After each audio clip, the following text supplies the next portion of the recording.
राज्य में आईन श्रृंखला नहीं मुख्यमंत्री मोहन चरण माझी गुरुत्वपूर्ण बैठक पुलिस डीजी गोइंदा निर्देशक वरिष्ठ पुलिस अधिकारी सहित आलोचना करिसेंती मुख्यमंत्री।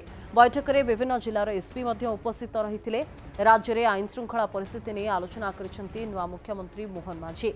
या सहित साधारण लोक एवं थाना को एतला देवाक आसुथवा व्यक्ति को उत्तम व्यवहार प्रदर्शन करने को डीजीपी को मुख्यमंत्री निर्देश देते।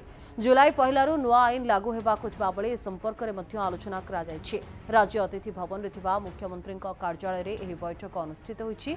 मुख्यमंत्री भाव में दायित्व ने विभिन्न विभाग सचिव और अधिकारी सहित बैठक कर मोहन माझी।